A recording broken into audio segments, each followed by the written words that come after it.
말씀은 시편 116편 1절로 5절 말씀을 봅니다. 구약성경 887페이지입니다.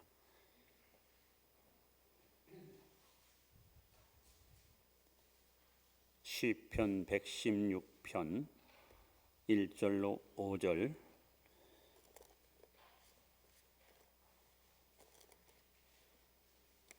우리 한 목소리로 합독하겠습니다. 시작. 여호와께서 내 음성과 내 간구를 들으심으로 내가 그를 사랑하는도다. 그의 귀를 내게 기울이셨으므로 내가 평생에 기도하리로다. 사망의 줄이 나를 두르고 수월의 고통이 내게 이르므로 내가 환난과 슬픔을 만났을 때에 내가 여호와의 이름으로 기도하기를 여호와여 주께 구하오니 내 영혼을 건지소서 하였도다. 여호와는 은혜로우시며 의로우시며 우리 하나님은 긍휼이 많으시도다. 아멘. 잘 오셨습니다. 늘 믿음으로 승리하시 바랍니다.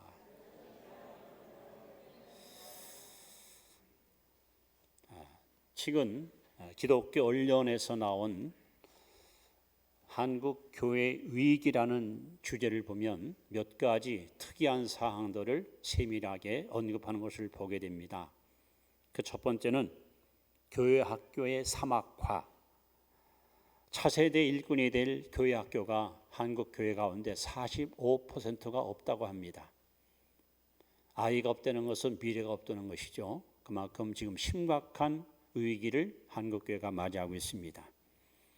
또 둘째는 성직자들의 신뢰도가 형편없이 지금 떨어지고 있습니다. 신부님이나 스님보다도 목사들의 인격과 목사들의 윤리가 오히려 낮은 점수를 받고 있습니다. 또 하나는 무리한 교회 건축을 통해서 오히려 교회 채무가 늘어나고 지역과의 갈등을 많이 안고 있다고 합니다. 그중에서 제일 중요하게 다른 것은 기도의 동력을 잃고 있다.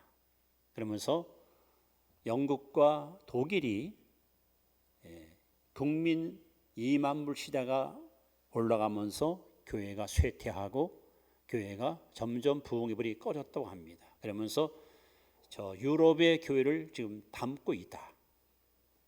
우리 국민들이 지금 배가 부르고 살만하니까 하나님께 간절히 엎드리는 사람도 없고 절박하게 하나님을 찾는 사람들이 점점 작아지는 이러한 영적으로 심각한 위기를 우리는 맞이하고 있습니다.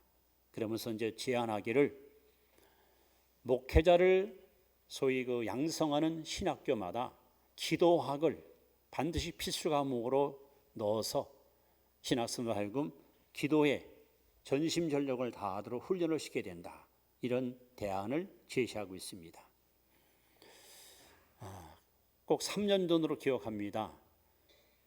여기 효병원 장례식장에서 저희 교회 성도분을 발인 예배를 마치고 이렇게 막 나오는데 저 뒤에 앉아 계신 우리 김상송 원사님이 저보고 그러셔요. 목사님, 작년만 왜 돌아가신 줄 아세요? 그래서 암으로 죽었지 않았습니까? 암으로. 에이, 모르시는구나. 아니 다른 병으로 돌아가셨나요? 했더니 게을러서 죽었어요. 게을러서. 숨 안 쉬어서 죽었대요. 숨 안 쉬어서. 전 그 말이 굉장히 복음으로 들렸어요. 계속 숨을 쉬면 안 죽잖아요. 게을러가지고 숨을 안 쉬니까 죽었다는 말이 그게 가만히 생각해 보니까 맞는 얘기예요. 여러분, 기도는 성도들의 영혼의 호흡입니다. 보통 사람들이 40일 동안 물만 즉 수분만 섭취해도 음식을 먹지 않아도 죽지 않습니다. 그러나 아무리 건강한 사람도요 5분만 숨을 못 쉬면 다 죽습니다. 그래서 하나님은 쉬지 말고 기도하라. 기도는 영혼의 호흡이기 때문에 기도가 끊기면 우리 영이 죽고 우리 심령이 병들 수밖에 없습니다. 금세기 최대 전도자였던 미국의 빌리그람 목사님이 이런 말씀을 항상 강조했습니다. 우리 시기는 5분 전 12시다. 다시 말하면 예수님의 재림이 가까이 왔다는 것을 항상 그분은 강조하셨습니다. 베드로전서 4장 7절에 보시면 만물의 마지막이 가까웠으니 그러므로 너희는 정신을 차리고 근신하여 깨어 기도하라. 주님의 재림이 임박한 마지막 때, 이 종말 시대에 성도들에게 하시는 하나님의 첫 번째 권고의 메시지가 뭡니까? 정신을 차리고 깨어 기도하라고 말씀합니다. 여러분, 시편을 우리가 잘 연구해 보시면 시편에 등장하는 기자들이 기도에 대해서 굉장히 초점을 맞추고 살았던 것을 발견하게 되는데, 처음에는 이렇게 기도합니다. 하나님이여, 내가 아침과 정오와 저녁에 기도하리이다. 즉 하루에 3번씩 기도했었어요. 게다가 점점점 기도의 맛을 느끼면서 내가 하루 7번 기도하려다, 7번 기도하겠다고 고백합니다. 게다가 오늘 시편 116편 2절에 보시면 이렇게 고백합니다. 따라합시다. 내가 평생에 기도하리로다. 내가 평생에 기도하리로다. 처음에는 하루 3번씩 기도하다가, 그러다가 7번 기도하다가, 이제는 아예 죽는 날까지 일생 동안 기도로 살겠다고 고백합니다. 그래서 오늘 시편 116편 2절 말씀을 주제로 해서 내가 평생에 기도하리로다, 이 말씀을 여러분 앞에 증거하려고 합니다. 여러분, 지금은 어느 때보다도 이 기도의 사활을 걸어야 할 때입니다. 지금 얼마나 많은 사람들이 위기 상황 속에서 어려움을 겪고 있습니까? 나름대로 탈출구를 찾고 비상구를 찾지만 과연 해답이 있을까요? 그러나 하나님은 말씀을 통해서 우리에게 분명히 약속합니다. 환난 날에 나를 부르라는 거예요. 환난 날에 하나님을 찾으라는 거예요. 내가 너를 건지겠다고 지금 약속했습니다. 그렇다면 이 위기를 극복하는 유일한 길은 오직 기도밖에 없습니다. 이 기도가 왜 중요합니까? 기도가 우리에게 어떤 유익을 줍니까? 여러 가지 유익이 있겠지만 오늘 몇 가지 중요한 유익을 여러분 앞에 소개했는데, 그 첫째는 기도는 기도하는 사람, 즉 기도는 자신을 변화시킵니다. 이것이 첫 번째 기도 유익입니다. 심리학자들은 아이가 태어나면 6살 안에 인격이 형성된다고 이야기합니다. 그 잠언 22장 6절에 보시면 마땅히 행할 길을 아이에게 가르치라. 그러면 늙어도 그것을 떠나지 아니하리라. 그래서 이 조기 교육, 아동 교육의 중요성을 성경도 하나님이 우리에게 말씀합니다. 그래서 6살 안에 형성된 인격을 가지고 평생 사는 거예요. 그런데 사람들이, 특히 여러분 어린아이들이 어떻게 키우면 정말 긍정적이고 생산적인 좋은 인물로 성장하는가, 이 대화를 많이 하는 거예요. 아이들하고. 아이들을 그냥 놔두면요, 아이들은 정상적으로 올바르게 성장 못합니다. 자꾸 아이들하고 대화를 하는 거예요. 뭐 물어보고 질문하고 또 알려주고 이러면서 아이들의 잠재성을 자꾸 키워주는 거예요. 여러분, 기도는 바로 하나님과 나와의 대화입니다. 우리가 누구와 만나서 대화하느냐가 여러분 인격 형성에 혹은 인격 그 삶에 굉장한 영향을 우리가 주거나 받게 됩니다. 지금 여러분들은 주로 누구와 만나서 무슨 대화를 나누고 사십니까? 만나는 대상, 또 주고받는 대화를 보면은 여러분의 인격이 올곧게 가는지 잘못된 길로 가는지 분명히 우리는 분별할 수가 있습니다. 하나님은 잠언 18장 7절에 나를 사랑하는 자들이 나의 사랑을 입으며 나를 간절히 찾는 자가 나를 만날 것이라 하고 말씀했습니다. 여러분, 사람을 만날 때 누구랑 대화할 때가 제일 편하고 가장 행복합니까? 사랑하는 자, 내가 좋아하는 사람이랑 같이 있으면 얼마나 그 시간이 행복하고 대화가 아름다운 음악으로 들려오지 않습니까? 그것처럼 우리가 하나님을 사랑한다면 여러분, 하나님과 대화하십시오. 하나님과 많이 대화를 나누십시오. 그러다 보면은 우리의 마음이 점점 하나님을 닮아가는 놀라운 영적 유익을 얻게 됩니다. 특별히 저나 여러분들이나 우리 인간에게는 장점과 단점 두 가지가 항상 공존해 있습니다. 여러분의 약점 때문에 늘 열등감을 갖거나 난 되는 일이 없어, 나는 왜 이렇게 날마다 실패할까, 혹시 이렇게 스스로 체념한 사람이 있습니까? 하나님께 가져 나오세요. 그리고 그 약점을 하나님께 여러분 쏟아놓으세요. 마음을 쏟든 물쏟든 쏟으십시오. 하나님, 저는 다 좋은데 성격이 급합니다. 하나님, 저는 다 좋은데 게으릅니다. 하나님, 저는 다 좋은데 이게 의심이 많습니다. 그 문제를 하나님께 내놓고 하나님과 여러분 대화하십시오. 그런 가운데 놀랍게도 하나님의 치료의 손길이 여러분을 어루만져서 여러분의 양점을 강점으로 바꿔주시고 여러분의 절망을 소망으로, 여러분의 실패를 성공으로 바꿔주시는 것입니다. 동시에 우리가 하나님께 대화하고 기도할 때 내 속에 잠재됐던 그 가능성, 이것을 하나님이 끄집어내가지고 내가 이런 능력이 있었구나, 내가 이런 실력이 있었구나, 여러분이 더 멋진 인생을 살아가는 보화를 우리는 발견할 수 있게 됩니다. 그러므로 기도가 우리에게 주는 가장 큰 유익이 뭐냐? 하나님과 거래하고 내가 뭘 구했더니 응답받았다, 그 차원이 아니에요. 여러분의 인격, 여러분의 성품, 여러분의 품성이 주님을 닮는 거예요.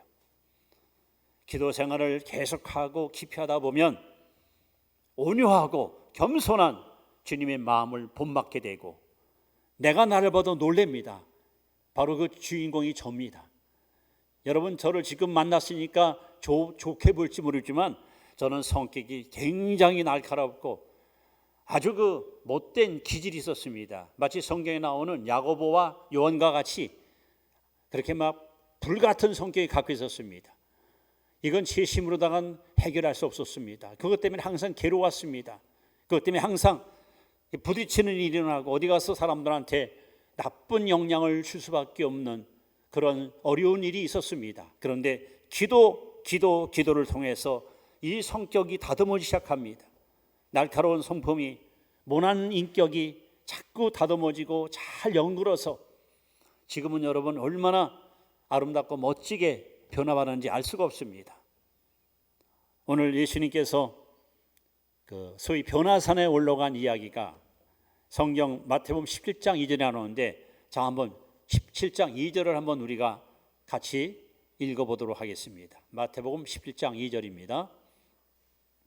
시작. 그들 앞에서 변형되사 그 얼굴이 해같이 빛나며 옷이 빛과 같이 희어렸더라. 예수님이 소위 그 변화산에 기도라고 하셨어요. 누구랑? 베드로, 야고보, 요한이랑. 근데 기도하는데 성경에 써 있거든요. 그들 앞에서, 즉 제자들 앞에서 변화됐다는 거예요. 예수님도 기도하다가 변화를 받았어요.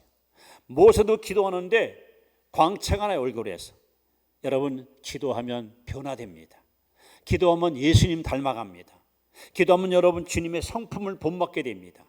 그래서 기도가 중요한 겁니다. 여러분 스스로 자신의 성격에 마음에 안 들고 자신의 성품 때문에 늘 실패하는 성도가 있다고 하면 그거 여러분 낙심하거나 그것 때문에 좌절하지 마시고 그 문제를 하나님 앞에 가지고 나와서 마음을 물쏟듯 쏟고 기도해 보십시오. 하나님의 치료의 손길이 여러분의 성품을 어루만져서 온유하고 겸손한 예수님의 성품을 담는 보배롭고 존귀한 하나님의 사람으로 우리를 세워주실 것입니다. 그래서 성경은 분명히 말합니다. 너는 내게 부르짖으라. 내가 내게 응답하겠고 내가 알지 못하는 크고 비밀한 일을 내게 보이리라.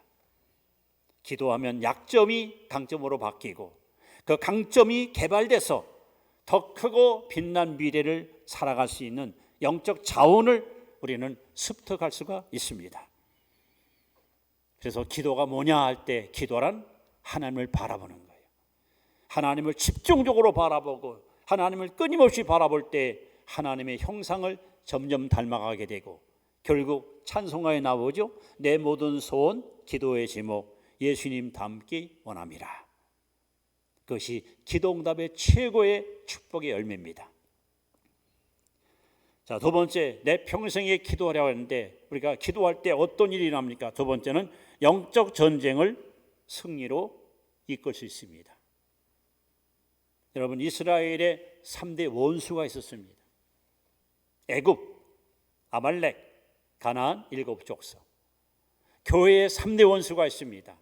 세상, 즉 부패하고 타락한 악한 세상, 그 다음에 육신, 어떤 원죄의 뿌리, 그 다음에 마귀. 그런데 이 셋 중에서 매일 우리가 싸워야 되고 가장 싸우기 힘든 우리의 영적인 원수가 바로 자기 자신입니다. 여러분, 우리가 비록 거듭났어도 구원받았어도 우리 속에는 쓴 뿌리가 있어요. 원죄의 뿌리가 여전히 살아 있습니다. 온영국 같지만 시비를 걸면은 벌써 분노가 팍 폭발하고 상황이 좀 나쁜 쪽으로 흘러가면은 수단 방법을 또 동원해서 그거를 모면하려고 거짓을 꾸미고 위선을 떠는 이런 연약성을 우리는 갖고 살아갑니다.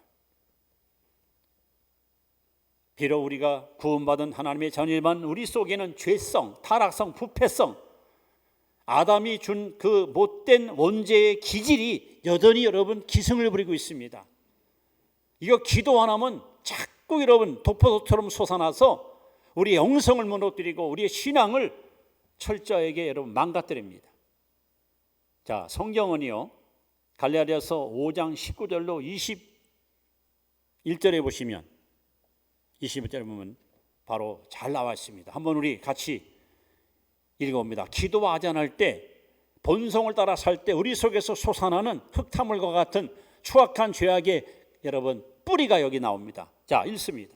육체의 일은 분명하니 곧 음행과 더러운 것과 호색과 우상숭배와 추술과 원수 맺는 것과 분쟁과 시기와 분냄과 탕르는 것과 분열함과 이단과 투기와 술 취함과 방탕함과 또와 같은 것들이라. 전에 너에게 경량과 같이 경계하노니 이런 일을 하는 자들은 하나님의 나라를 유업으로 받지 못할 것이다.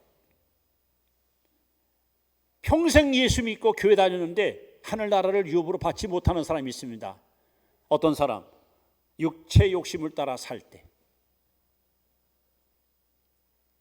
자, 출애굽기 17장에 보시면 아말렉과 이스라엘이 전쟁이 벌어졌습니다. 그런데 놀랍게도 모세가 손을 들면 이스라엘이 이기고 모세가 피곤해 손이 내려오면 이스라엘이 지는 거예요. 그런데 전쟁에 나가서 적과 싸우는 대장이 누구냐? 여호수아예요. 자, 여러분 대한민국하고 한국하고 다릅니까? 같은 나라죠. 여호수아, 예수 똑같은 이름이에요.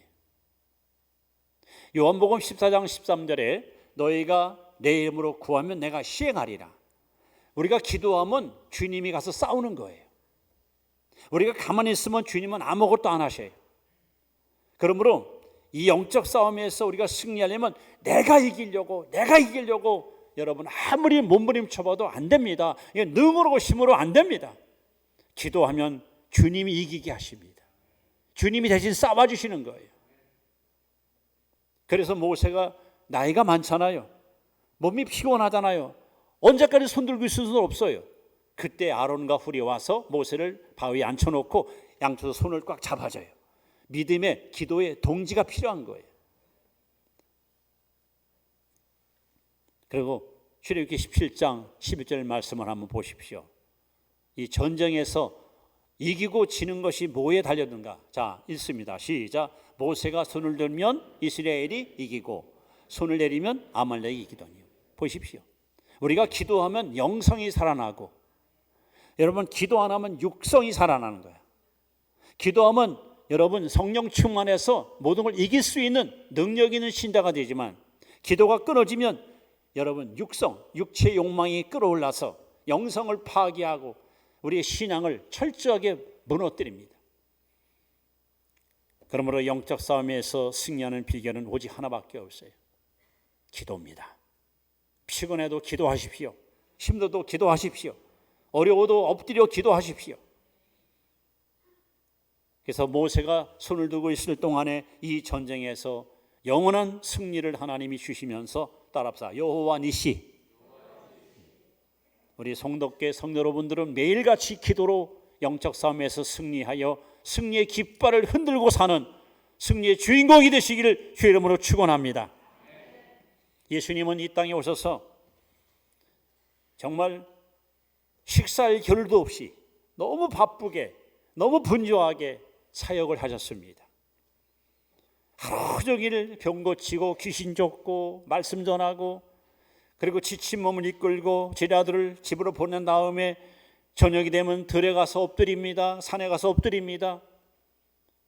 주님은 아무리 힘들고 아무리 피곤해도 기도 쉬는 죄를 범한 적이 없습니다. 왜 그랬을까요?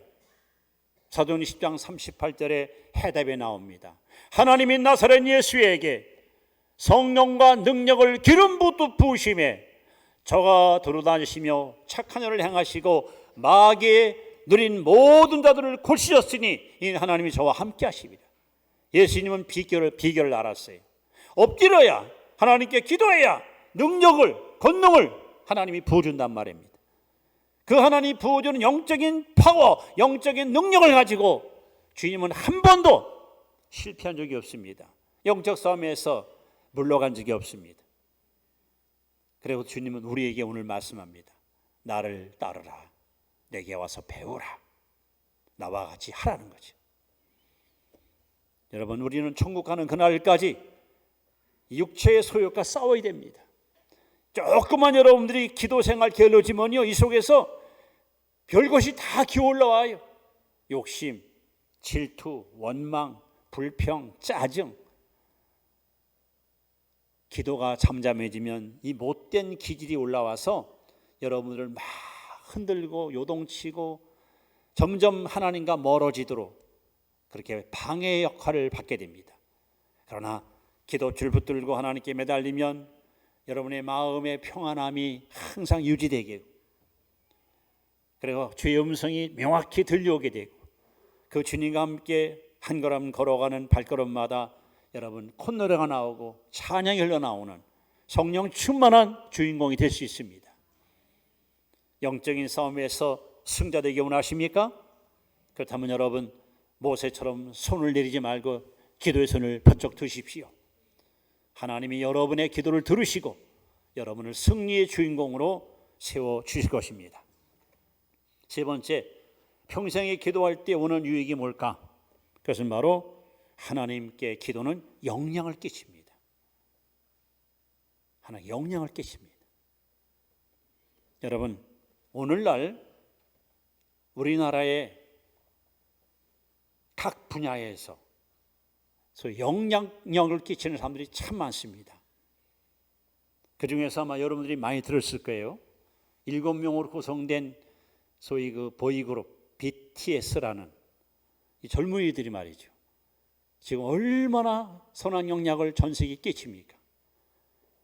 이 친구들이 얼만큼 인기가 많으냐? 뭐 옷만 입고 이상한 옷만 입고 나와도 그게 그냥 불티같이 팔리고요. 정말 막 이름만 불러도 사람들이 막 환호하고 열광하는 선한 영향을 끼치는, 거기다가 또 여성 그룹이 있죠. 블랙핑크라는. 이 친구들이 지금 우리 국위를 선양하고요. 그들 때문에 한국으로 관광 오는 사람들이 수천, 거기다가 막 경제에 엄청난 좋은 영향을 주고 있습니다. 정치, 경제, 사회, 문화, 예술, 체육 각 분야에서 영향을 끼치는 그런 인재들이 많이 지금 여러분 이 땅에서 일어나고 있는 것은 고무적인 일이 아닐 수 없습니다. 그래서 사람들은 이 땅에 사는 동안 할 수 있으면 영웅이 되고 싶어요. 영웅. 요즘 여러분 트로트가 대세인데 임영웅이라는 친구가 영웅이 됐습니다. 저는 그 친구 보면서 여러분이 앞으로 자식을 낳을랑 이름을 영웅이, 대성이, 무슨 뭐 위대한 인물 그렇게 한번 이름 한번 줘보십시오. 얼마 전에 그 TV에서 보니까 상을 그냥 다 휩쓸더라고. 지금은 어떤 임영웅 시대에 한마디로 그만큼 영향력을 많이 끼치는 거예요. 많은 수백의 많은 그 지지자들이 막 그냥 환호하고 그 사람한테 막 열렬히 박수를 보냅니다. 자, 이렇게 사람들은 누구든지 영웅되고 싶어하고 영향력을 끼치고 싶어합니다. 근데 우리는 얼마나 많은 사람에게 영향력을 끼치고 사십니까? 여러분의 말 한마디, 여러분의 행동 하나가 여러 사람들에게 감동을 주고, 아, 저분 본받고 싶다, 저분은 이 시대에 참 난세 영웅이고 우리의 진정한 사표가 된다. 우리는 그렇게 지금 못 살고 있잖아요. 그런데 말입니다, 비록 세상에서는 영웅이 되지 못했고 많은 사람에게 영향력을 끼치지 못할지라도 놀랍게 하나님께 영향력을 끼치는 사람이 있습니다. 누가? 기도의 사람입니다. 우리가 기도하면 하나님이 마음이 움직입니다. 우리가 기도하면 하나님의 능력의 손이 역사하기 시작합니다. 아까 얘기했던 요한복음 14장 13절 말씀을 다시 한번 보십시오. 자, 한번 같이 읽겠습니다. 요한복음 14장 13절. 예수님께서 하신 말씀입니다. 시작. 너희가 내 이름으로 무엇을 구하든지 내가 행하리니 이는 아버지로 하여금 아들로 말미암아 영광을 받으시게 하리니. 보십시오. 내 이름으로 무엇을 구하든지 내가 행하리라. 우리가 기도하면 누가 일합니까? 하나님이 하시는 거예요. 우리가 할 수 있는 가장 강력한 영향력이 뭐냐? 바로 기도하는 거예요.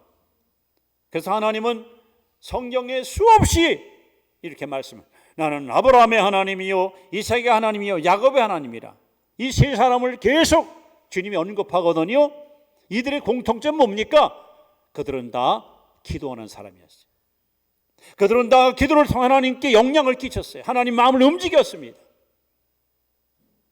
여러분, 예수 그리스도는 어제나 오늘의 영원토록 동일하십니다.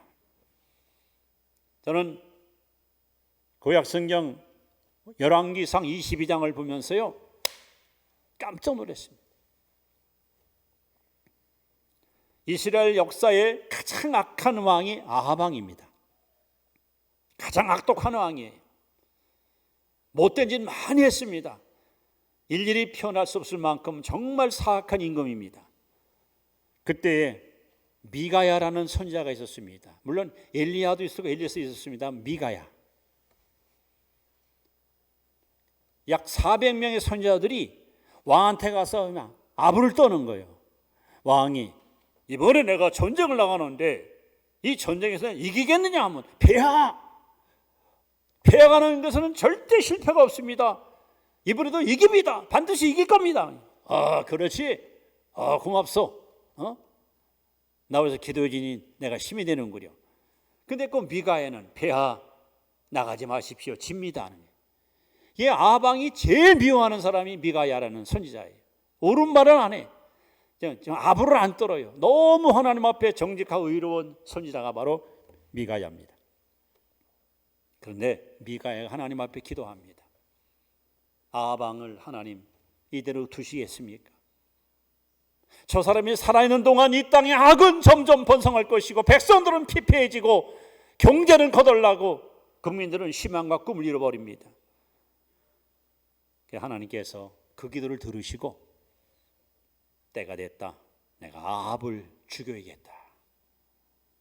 근데 놀랍게도 천국에서 회의가 있어요. 회의. 저는 이거 보고 깜짝 하나님이 회담을 열었어요. 천사들을 불러놓고 회의를 하는 거예요. 누가 가서 아합을 죽이겠느냐 했더니 천사들이 서로 제가 하겠습니다. 제가 했습니다. 제가 했습니다. 그랬더니 한 천사가 폐하 하나님 제가 내려가서 400명 선지자들 입에다가 거짓말을 갖다가 집어넣어서 왕을 꿰겠습니다. 그래가지고 정말 그 천사가 와서 400명 선지자 입에다가 거짓말을 갖다 심어놔요. 그게 왕이 물었어요. 길르앗 라못에 가서 전쟁할 텐데 이번엔 내가 이기겠냐 했더니 400명이 모두 이긴다는 거예요. 그랬더니 그 전쟁에 같이 왔던 이 유다의 왕이 이상하지 않습니까? 아니 400명이 어떻게 똑같이 예언합니까? 아무래도 믿을 수가 없습니다. 혹시 좀 정직하고 영성이 뛰어난 선자는 없습니까? 했더니 한 명 있긴 있는데 그런 새끼는 날마다 나한테 좋은 말 안 해주고 항상 이빨음만 한다고 말이야. 그 누굽니까? 가 데려오라고. 미가야가 왔습니다. 그리고 미가야가 하는 거예요. 폐하, 제가 보니 하늘에서 하나님이 한 천사를 보내어 400명 선지자 입에다가 거짓말을 갖다 심어 이 전쟁을 이긴다고 왕을 유혹하고 있습니다. 그랬더니 400명이 말이죠. 화를 내면서 야 임마 너만 선지자냐? 그럼 우리가 들이대는 거야? 그래서 막 와서 뺨을 때리고 막 폭행을 가합니다. 그때 미가야가 이 전쟁에서 당신은 이제 죽습니다. 정말 이 전쟁에서 아합은 비참하게 생애를 마감합니다.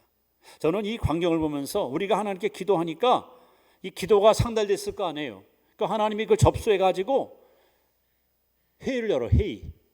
송도교회 아무개 누구가 이런 기도 제목 갖고 나한테 이렇게 상소했는데 이거 어떻게 처리하면 좋을까? 이 놀라운 일이에요. 여러분. 지금까지 여러분들은 하나님이 여러분의 기도 가지고 얼마나 회담을 열었을 것 같습니까? 오늘부터 시작하십시오. 이렇게 기도는 하나님에게 영향을 주는 거예요. 영향.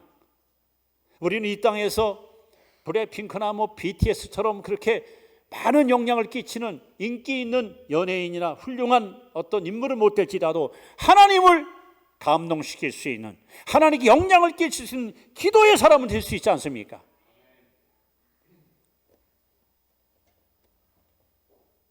하나님을 감동시키는 영원한 역사의 길이 남을 위대한 기도의 무릎을 갖고 사시기 바랍니다. 성도 여러분, 기도는 마치 자동차 핸들과 같다고 봅니다. 핸들을 어느 쪽으로 트냐에 따라서 오른쪽으로 가기도 하고 왼쪽 가기도 하고, 여러분 기도가 여러분의 운명, 여러분의 미래를 갖다가 좌우하는 거예요. 기도는 마치 이 수분, 다시 말하면 나무나 풀에게 물을 줘야 자라는 것처럼 우리 신앙이 아무리 내가 좀 믿고 싶고 잘하고 싶어도 기도가 없으면 믿음이 성장할 수 없습니다. 기도라는 수분을 자꾸 여러분 부어줘야 믿음이 쑥쑥 자라고 여러분 확신이 찬 멋있는 예수쟁이로 우리가 쓰임받을 수 있습니다. 기도하지 않고는 우리 믿음은 절대로 성장하지 않습니다. 기도하지 않고 우리의 신앙은 절대로 튼튼하게 건강하게 자라지 못합니다. 그래서 오늘 시편 기자는 고백합니다. 다시 한번 따라합시다. 내 평생에 기도하리로다. 여러분 기도하십시오. 자신이 변화됩니다. 주님의 성품을 닮아갑니다. 영적인 싸움에서 반드시 승리를 이룰 수 있습니다. 하나님께 영향을 끼치는 자가 되십시오. 하나님 그런 사람을 통해서 코로나도 반드시 잠시시키고 이 땅에 하나님의 놀라운 은혜와 축복으로 응답해 주실 것입니다.